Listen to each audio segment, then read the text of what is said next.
नमस्कार बंधुरा आमार पाँचफोरन चैनेले आपनादेर सबाइके स्वागत। आज के आपनादेर संगे आमि शेयर करब असाधारण स्वादेर कातला माछेर कालिया। आपनारा तो सबाई कातला माछेर कालिया बाड़ीते बानिয়েই থাকেন, তবে আমি কিভাবে কাতলা মাছের দুর্দান্ত স্বাদের রেসিপিটা বানাই সেটা আজকে আপনাদের সঙ্গে শেয়ার করছি।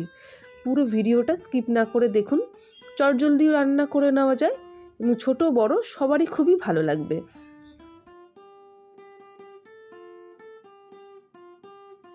বাড়িতে অতিথি আসলে কিংবা যে কোনো অনুষ্ঠানে যদি আপনারা এরকম কাতলা মাছের কালিয়া করেন তাহলে সবাই কিন্তু খুব বাহবা প্রশংসাও করবে। চলুন দেখে নেওয়া যাক আজকের রেসিপি কাতলা মাছের কালিয়া।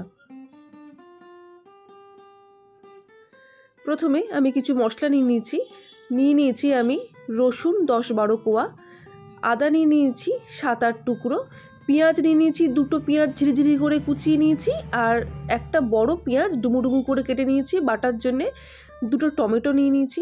প্রথমে আমি পেঁয়াজগুলো পেস্ট করব না, আমি প্রথমে করে নিচ্ছি আদা রসুন কাঁচা লঙ্কার একটা পেস্ট। সামান্য পরিমাণ জল দিয়ে পেস্ট করে আমি আলাদা সরিয়ে রাখবো। আর যে পেঁয়াজটা আমি বড় বড় করে ডুমু ডুমু করে কেটে নিয়েছি সেই পেঁয়াজটা তারপর আলাদা করে আমি পেস্ট করে রাখবো। ঝিরিঝিরি করে কুচিয়ে রাখা পেঁয়াজটা কিন্তু আমি পেস্ট করব না। নিয়ে নিয়েছি এখানে 4 পিস বেশ বড় সাইজের কাতলা মাছ, ভালো করে ধুয়ে নিয়েছি। কাতলা মাছগুলোকে ভালো করে ধুয়ে জল ঝরিয়ে প্রথমে দিয়ে দিচ্ছি লবণ এবং হলুদ ভালো করে, আর দিয়ে দিচ্ছি এর মধ্যে আদা রসুন কাঁচা লঙ্কা যে পেস্টটা বানিয়েছিলাম সেখান থেকে আমি 1 চামচ মতন আদা রসুন কাঁচা লঙ্কার পেস্ট ভালো করে দিয়ে নুন হলুদের সঙ্গে কাতলা মাছের ভালো করে ম্যারিনেট করে নেব।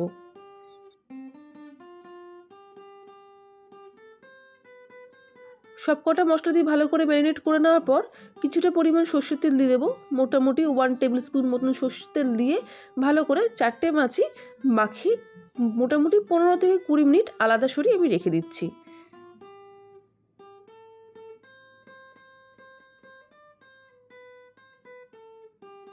মাছগুলো 15 মিনিটের জন্য আমি ম্যারিনেট করে রেখে দিয়েছিলাম। এরপর দিয়ে দিলাম পরিমাণ মতন সর্ষের তেল। কড়াইতে তেল গরম হয়ে যাওয়ার পর মাছগুলোকে আমি প্রথমে 2 পিস করে আমি ভেজে নিচ্ছি। মাছগুলোকে কিন্তু ডিপ ফ্রাই করার দরকার নেই, মোটামুটি medium fry brown brown colour আসলেই মাছগুলোকে নামিয়ে নিলেই হবে।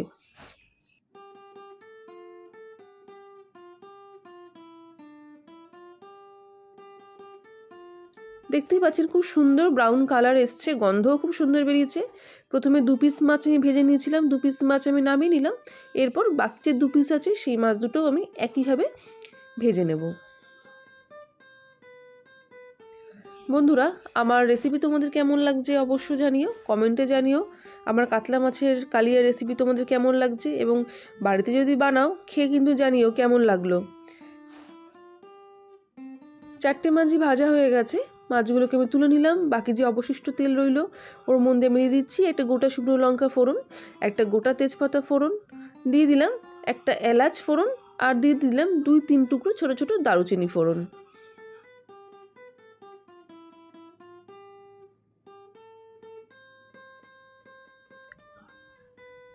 সব ফোড়নগুলো ভালো করে ভাজা হয়ে গেলে এর মধ্যে দিয়ে দেবো 1/2 চামচ গোটা জিরে।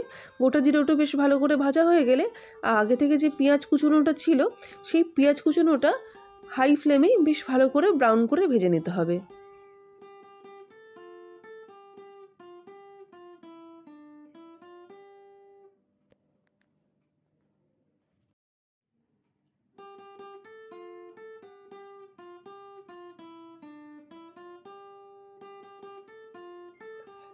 পেঁয়াজটা হাই ফ্লেমেই ভাজবেন। পেঁয়াজ ভাজার সময় পরিমাণ মতন দিয়ে দিচ্ছি লবণ এবং দিয়ে দিচ্ছি পরিমাণ মতন হলুদ। লবণ আর হলুদ দিয়ে পেঁয়াজটা বেশ লালচে লালচে করে ভেজে নিতে হবে। গ্যাসের আঁচ এই সময় আপনারা হাই রাখতে পারেন, কোনো অসুবিধা নেই।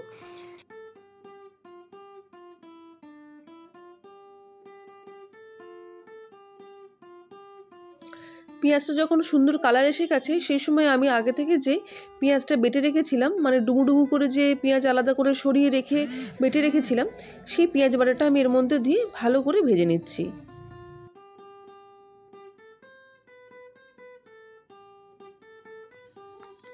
গ্যাসের আঁচ এই সময় মিডিয়াম করে ভালো করে 5 থেকে 7 মিনিট পেঁয়াজ বাটাটাও পেঁয়াজের সাথে ভালো করে ভেজে নিতে হবে। ভালো করে পেঁয়াজটা ভাজা হয়ে গেলে, পেঁয়াজের কাঁচা গন্ধটা চলে যাওয়ার পর আমি এখানে যে আগে থেকে আদা রসুন কাঁচা লঙ্কা বাটা ছিল, সেই আদা রসুন কাঁচা লঙ্কা বাটা আমি 2 চামচ এর মধ্যে দিয়ে দিলাম।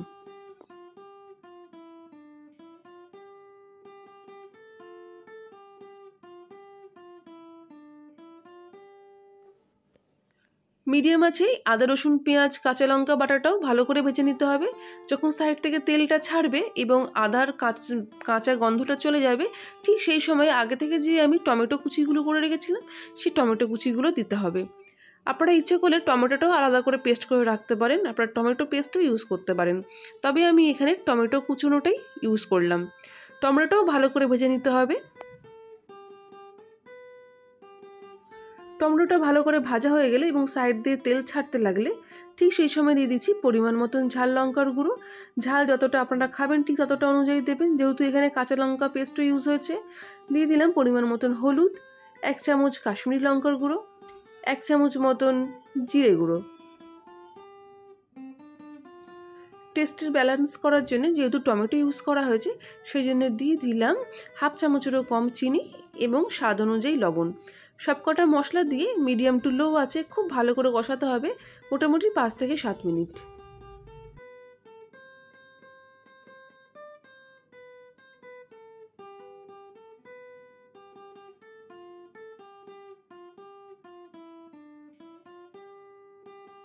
দেখতেই পাচ্ছেন 5 থেকে 7 মিনিট খুব সুন্দর করে কষানো হয়ে গেছে, সাইড থেকে তেলও ছাড়ছে।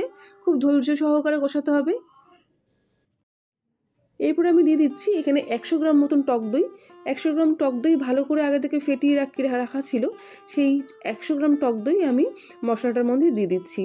টক দই দেওয়ার সময় একটা জিনিস ফলো রাখবেন, গ্যাসের আঁচ কিন্তু একদমই লো করে দেবেন, না হলে টক দই ফেটে যাওয়ার সম্ভাবনা কিন্তু থাকে।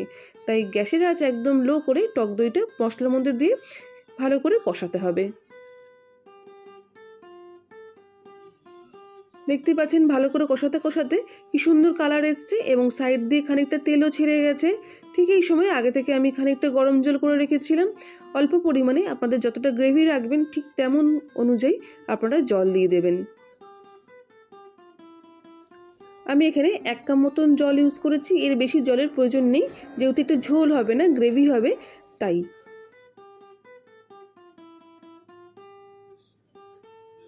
গ্যাসের আঁচটা কিন্তু আপনারা এই সময় বাড়িয়ে দিতে পারেন, কারণ মশলাটা খুব ভালো করে কষানো হয়ে গেছে। তাই গ্যাসের আঁচটা বাড়িয়ে কাতলা মাছগুলো আস্তে আস্তে ছেড়ে দিতে হবে।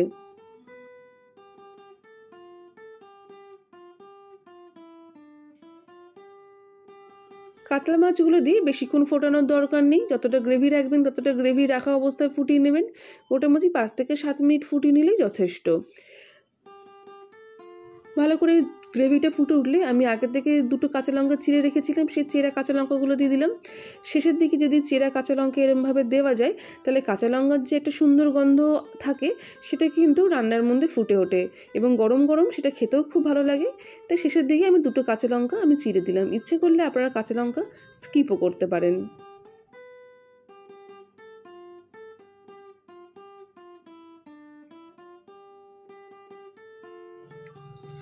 রান্না প্রায় শেষের পথে।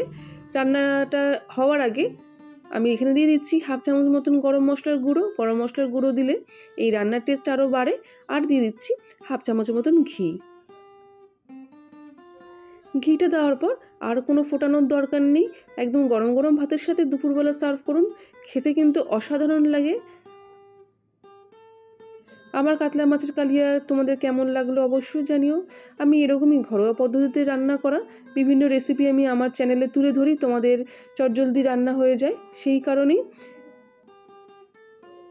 যারা এখনও আমার বন্ধু হওনি তারা অবশ্যই আমাকে সাবস্ক্রাইব করে আমার বন্ধু হয়ে যেও। তোমাদের কমেন্ট এবং একটা লাইক আমার নতুন নতুন রেসিপি দিতে আরও উৎসাহ যোগাবে। আজকের মতন টাটা। আমার চ্যানেলে যেও, অন্যান্য রান্নাগুলোও দেখো, আর এই রান্নাটাও কেমন লাগলো অবশ্যই জানিও।